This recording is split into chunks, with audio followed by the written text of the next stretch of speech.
शाहबाद के अंदर आया हुआ हूँ। शाहबाद में कांग्रेस पार्टी, आम आदमी पार्टी के सभी साथियों के साथ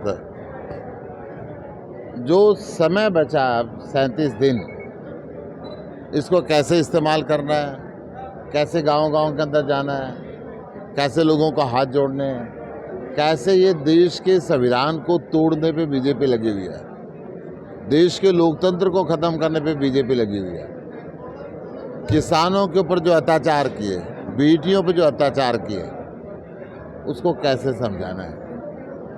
कल मैं देख रहा था बीजेपी के कैंडिडेट एक बोरी उठा के किसान हितैषी होने का नाटक रच रहे थे।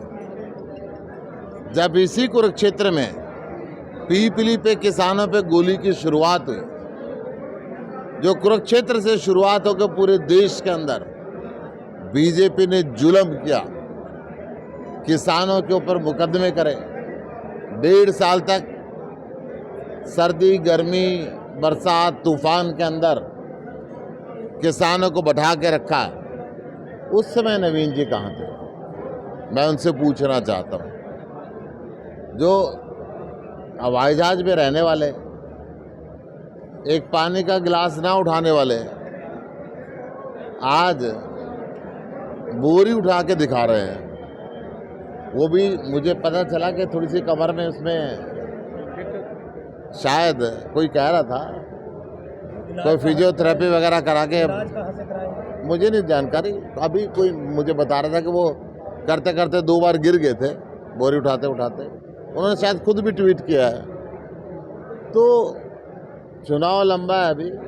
गुप्ता जी खेत में पहुंच गए, उनको बोरी उठानी पड़ी। देखिए, मैंने बताया, मैं तो जमींदारों के गांव का बढ़िया हूँ भाई। मैंने तो बरोटे भी काटे हैं, गंडासा भी चलाया है, चाकी भी चलाई है, दूध भी काटा है। और कदे कदे मेरी माँ बिलोनी पे बिल आदा करते भाई, लासी बिलोले, दही बिलोले का तो मक्खन अलग अलग जगह, लासी अलग अलग जगह। 1 मई को आप नॉमिनेशन दायर कर रहे हैं, सुनीता केजरीवाल जी आ रहे हैं, भूपेंद्र सिंह हुड्डा जी आ रहे हैं, क्या? हाँ, अभी टेंटेटिवली ये ऐसा है, बाकी सीनियर नेताओं से बातचीत होगी। मैंने ऐसा प्लान किया है कि 1 मई को मैं कर पाऊँ, परंतु अभी मुझे अपने दोनों वरिष्ठ नेताओं से इनसे बात करनी पड़ेगी। और कह रहे हैं कि अभय चौटाला मेरे बड़े भाई हैं, वो निशाना साध सकते हैं, उनका पूरा हक है। ये बात सही है, वो उनके बड़े भाई हैं, उन्हीं के लिए आए हैं। ये तो सारा कुरुक्षेत्र कह रहा है कि उन्हीं के लिए आए हैं वो यहाँ पे, इसके अंदर कोई दो राय नहीं है। वो उनको मदद करने के लिए आए, तो बड़े भाई का फर्ज निभा रहे हैं। बीजेपी को जिताने के लिए आए हैं, वो फर्ज उसका निभा रहे हैं। आज कोई ज्वाइनिंग हुई है, कोई ज्वाइनिंग हुई है आप लोगों के शाहबाद में? आज ज्वाइनिंग सुबह आज हुई थी, मैं करा के आया था। सब्जी मंडी के अंदर मैं गया था, कुछ घर के लिए सब्जी खरीदी थी, कुछ फल खरीदे थे। सब्जी मंडी में लोगों को मिल के आया था। चाय भी पिलाई है आज आपने? फिर चाय बनाई, चाय खुद भी पी और लोगों को भी पिलाई। जो देश में हर व्यक्ति को घर का दफ्तर का दोनों काम करने चाहिए, तो मैं भी थोड़ा थोड़ा कर लेता हूँ। गुप्ता जी, अनिल विज का बयान है आज, जुल्म का जवाब वोट से। दिल्ली की जनता ने कहा, ना इनसे डरना, ना झुकना, ना टूटना, ना बिकना। जेल से सरकार चलाओ, अच्छी 24 घंटे बिजली दो, 24 घंटे पानी दो, बढ़िया शिक्षा दो, बढ़िया चिकित्सा दो। जो काम अरविंद केजरीवाल ने जारी किए वो जारी रहने चाहिए। सरकार जेल से चल रही है, बहुत सुंदर चल रही है। हर सप्ताह कैबिनेट मंत्री जाते हैं, केजरीवाल जी से मिल के आते हैं, उनसे निर्देश लेते हैं और चीज़ों का आगे बढ़े। तो ऐसा तो नहीं है बीजेपी सरकार जो बुजुर्ग हो जाते हैं उनको साइड में कर देती है?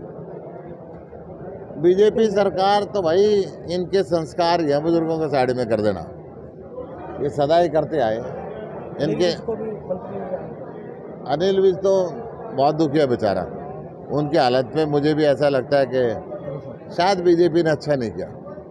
वो सीनियर मोस्ट है। आपको तरस आता है? मुझे ऐसा लगता है कि सीनियर लोगों की इज्जत करनी चाहिए।